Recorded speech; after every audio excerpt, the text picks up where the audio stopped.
up on the mesa. High above the clouds, there's a world apart from all the rest on Moo Mesa. Hi. Sorry about that. Howdy. William Weyser's back. The explanation about that was I found out about part of the lyrics to the Wild West Cowboys Moo Mesa theme song, which since April of 2020, I've done a lot of videos of Deal or No Deal contestants entering the stage to the Wild West Cowboys Moo Mesa theme song because I got interested in it on April 25th of 2020. And the very first contestant to do this, appropriately enough, was Cowboy Brett Sloan. And the last one, as of now, that's done this is the swan song of original Deal or No Deal contestants, Goretti Medeiros. And this whole thing isn't over quite yet, because I still have 18 remaining Deal or No Deal contestants to do this. There's only one contestant left from season 1, and that is Lauren Potter, the lady that believed in magic like Harry Potter, chose case number 25 because it meant a whole lot to her, and she failed to recognize her sister, who was holding case number 21. Does 21 look like... Yeah. Does 21 look like a good case to me? No, because I remember playing the online game on NBC.com, and I avoided it a lot of times. For season 2, 3 contestants, Adalis Marrero, Angela Teta, and Julia Lanero, aka the 3 lowest scoring remaining players for this thing. We have a lot for season 3. They are Neil Washington. Sorry about what happened at the end, Neil. Mary Benford, one of the 3 remaining contestants whose episode is not on YouTube yet, and I hope it is soon, so I'll be able to do that. Laren Collum, who will be up next time I do this, on January 9th, which is my Uncle Perry's birthday and 7 months away from my birthday. Corinne Brady, Brian Rovenpera, Joseph Cobes, or Joe Cobes, for short if I want to call it that, Latia Sony, Tony Canestrano, I think that's how you pronounce it, Jenna Steinhoff, Allison Doheny, Rosalind Sims, and Tony Crispino, the second to last contestant from season 3. And for season 4, only one contestant left, and that is Diane Jorgensen. Those are the remaining 18 out of 273 contestants from the original that I've done this for. The other 255 I've done so, and only one time I did a 2-week-long event for this, and that is Teachers Week 2-parter, because I wanted to do a Name That Letter Teachers tournament, which I did, and it was won by a made-up contestant named Restamwell Velmurugan, Indian descent, who is a science teacher at Van Voorhis Elementary School in Fort Knox, Kentucky. Made-up contestant, so don't worry about him.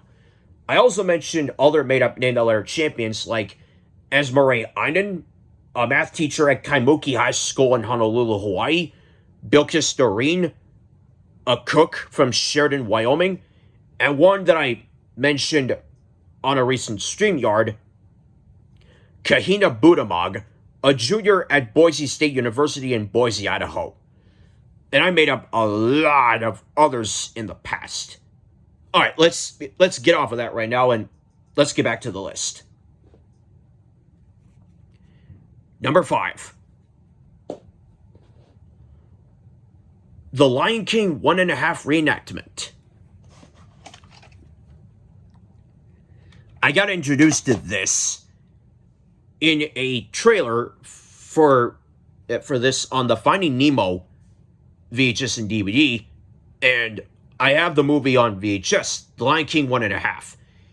in the early days of me and Rick talking to each other through the comments,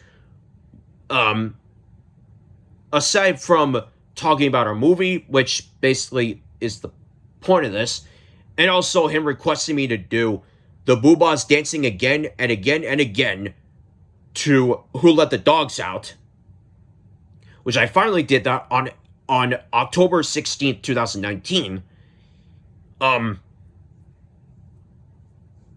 We came up with the idea to have a Lion King 1.5 reenactment. And for those who don't know how this reenactment works, I'll act it out. Well, enough of that. Timon, what are you doing? I'm fast forwarding to the part where we come in. But you can't go out of order. Au contraire, my passing pal. I've got the remote. But everyone's gonna get confused. We've got to go back to the beginning of the story. We're not in the beginning of the story. Yes, we were the whole time. Yeah, but they don't know that. Then why don't we tell them our story? Ah! Both me and Rick have a fun time doing that. I one time did that in front of my dad on the way home from Heroes Camp. And that was also the day that I got introduced to a DreamWorks movie that the Nostalgia Critic reviewed on that day called Mouse Hunt. It's a fine enough movie. I don't know what else to say about it.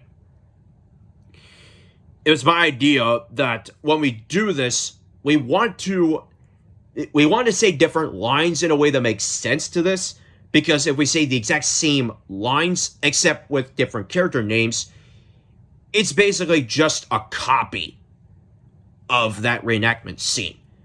But we're still doing it regardless. And we're gonna do as well as we can with this reenactment. Number 6. Teaser trailers for a movie. We came up with 2 teaser trailers that we have in mind. The first one will be the Good Burger teaser trailer from my copy of A Rugrats Vacation on VHS. Yes, I know that it had a sticker with this, but a long time ago, I peeled it off and wrote down the words A Rugrats Vacation on here so people will know which VHS it is. And there's still a sticker on the front right here. Anywho, in the original teaser trailer, Kenan Thompson and Kel Mitchell are excited to make the Good Burger movie. So excited that Kel brings some sort of horn. Kenan stops him, and they're like, whoa, wait. Yeah, what are we doing? Yelling at the camera. Oh, that's cool. Good Burger! And this knocks down the cameraman and the camera. A little clip or so of Good Burger plays. Then Good Burger, the cast people making it, the two are worried if the cameraman is fine, which I'm sure he is. They both leave. Teaser trailer ends. Another one that we have in mind is from the Barney's Great Adventure teaser trailer in my favorite Barney Home Video special of all time, Barney's Adventure Bus. The reason why it's my favorite is because I had some of the most fun ever with that home video special. It moves at a faster pace in my eyes than the other specials I've seen as a kid and as a young adult. The main difference is if you see the teaser trailer, Barney says, well, I guess you're wondering why it's so busy around here. Well, it's because we're working on something very special. It's our first movie, and it's coming soon to theaters everywhere. There will be singing and laughing and lots of excitement. Oh boy, I can just see it now. It's going to be a great adventure. Well, I've got to go. I've got lots of work to do. See ya. We're both kind we're both kind of we're both gonna kind of say the similar lines with that, except for one major thing. Instead of saying, and it's coming soon to theaters everywhere, which I don't want this to be in theaters, I will explain why. Instead, we're going to say, well, I guess you're wondering why it's so busy around here. Well, it's because we're working on something very special.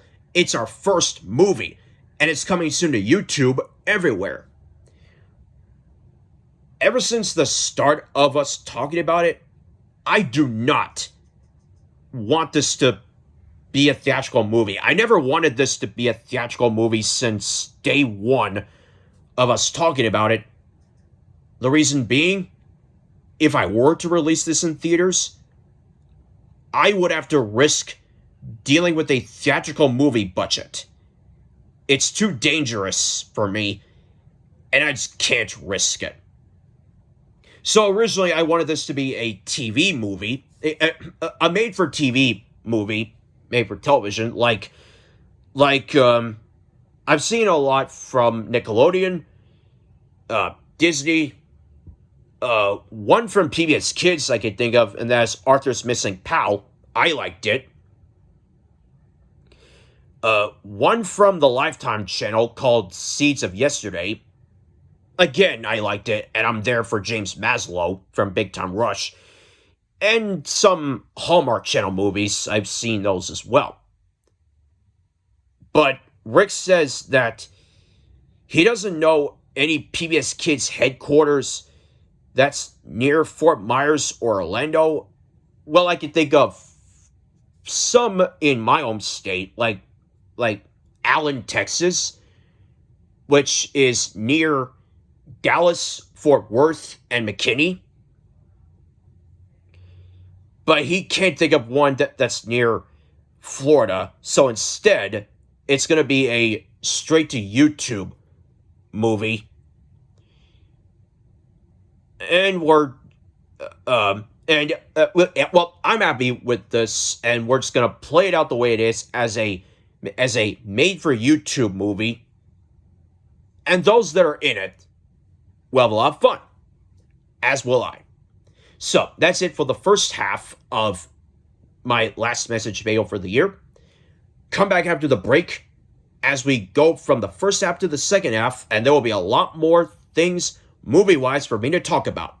See you then on Moo Mesa.